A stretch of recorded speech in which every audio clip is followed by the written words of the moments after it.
Yeah, buddy. Yeah, buddy. What's going on, everybody? It's your boy Childish back at it again, trying to give you that quick update. April Hall of Heroes has been announced. We have DS the Dark Death Knight. DS the Dark Death Knight. So, as I always say with these Hall of Hero dungeons, the opportunity to get a 4-star unit, natural, is imperative.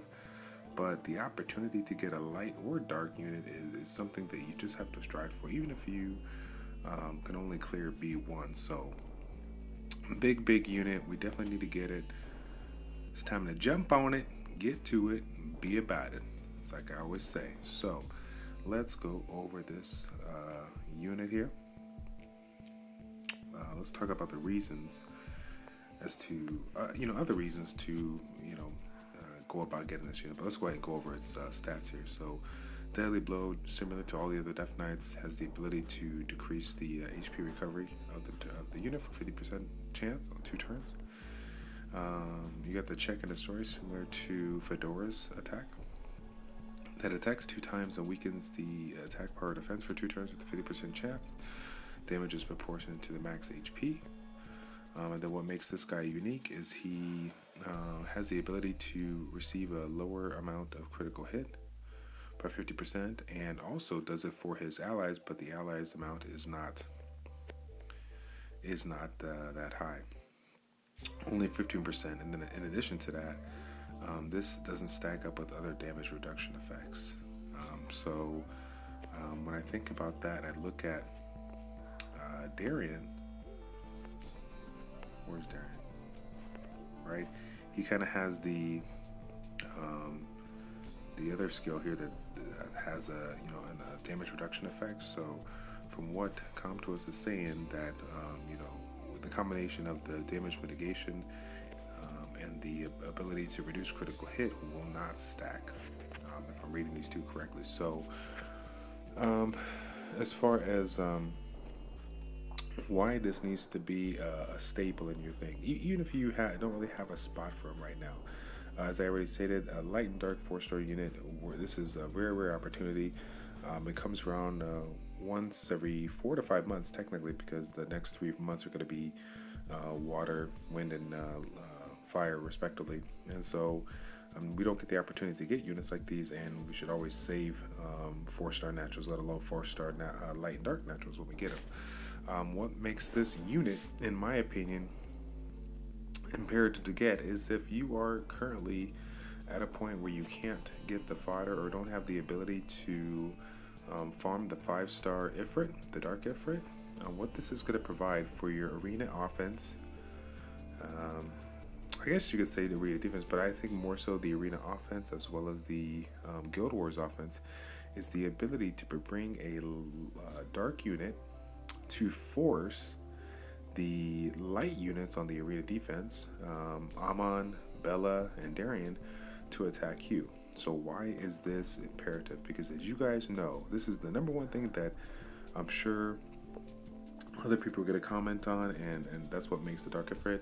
The ability to focus certain units towards you makes you makes the unit very strong, in my opinion. Why? Because as you guys know, there's certain teams out there in the arena defense or Guild Wars defense that are based around damage, but they and generally speaking, the damage might be controllable. But if the those defenses have the ability to break your defense, that kind of gives the arena defense or the Guild Wars defense an opportunity to focus fire down the unit that has the hostile effect, that has that defense break. So the people that are using Darien and Bella, you definitely got to watch out for, because even though you might set up your team to have the elemental advantage on them, if they break your defense on a certain unit, then that's going to give them the opportunity to focus on. If you provide a dark unit, a dark tanky unit on this one, it gives you the opportunity to have them focus on him, and then hopefully, depending on how your team's set up, do what you got to do to keep this guy alive.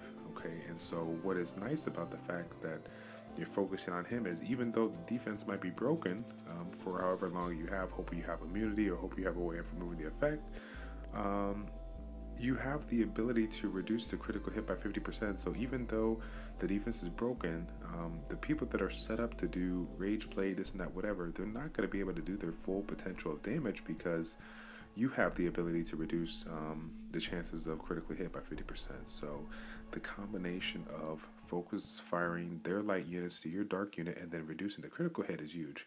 The 15% bonus that you get from the other units is nice, but it's not really strong. The big value is going to come from his main ability to reduce the critical hit. Okay, so as I stated, you definitely need to get on this and at least one for yourself, and then if you have the opportunity to farm B2 and B3, I get as many as you can, because as you know, this is can be considered as fodder. If you have a recent Arnold, Fedora, or Brienne that you're looking to level up to 5-star or from 5-star to 6-star, then it's imperative to get some of these fodders, get them up there so that you can use them as not just evolution fodder, but Devilmon fodder, so to speak, because you're using the same unit to increase their skills. So as far as the rune specs on him, I can't go by experience because I have never used one or seen one out there, but obviously this is a unit that is built on attack, so your focus is going to be getting the HP as high as possible, looking for HP percentage on the 2, the 4, the 6 slot. In addition, the 1, the 3, and the 5 slot, you're going to be focusing on having HP, resistance, and I want to say accuracy as well. I think the big focus would be HP and resistance, but if you can find a little bit of accuracy on it, that would be great. And the reason being is these abilities here, as you notice, they're not a 100% chance or a 50% chance. So you're not going to always be able to land this, but if you're looking to increase the opportunity for you to land the skill, obviously with units that have high resistance, you're going to have some issues, so accuracy does help. That being said, if you're setting up a unit that is going to be the focus fire, they're going to be focusing on you, then I value the defensive route and getting your hit points and resistance as high as possible. So I like an energy guard endure kind of set. You can obviously go energy guard, energy,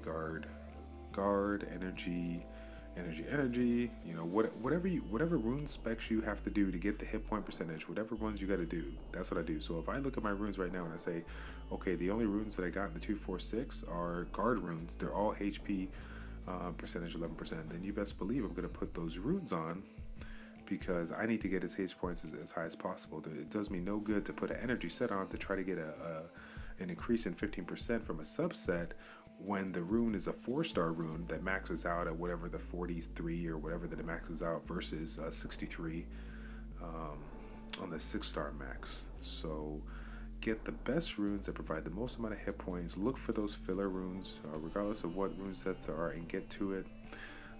Obviously, if you have violent sets, those are always nice.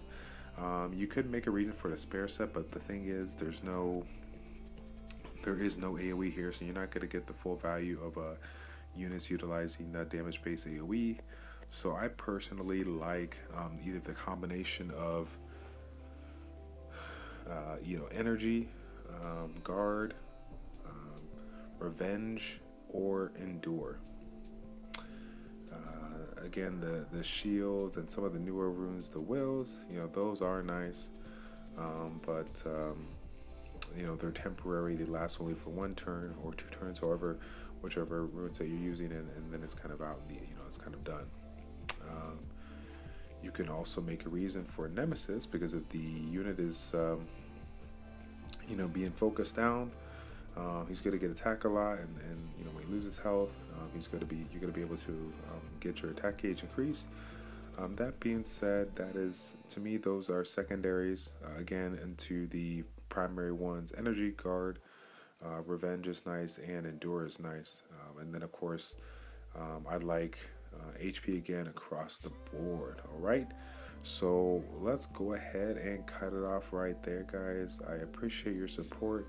thank you for your patience with regards to all my videos, and I hope that this quick tip session will be able to help you out. So get in there, get that unit, and get yourself some quality dark Death Knight fodder.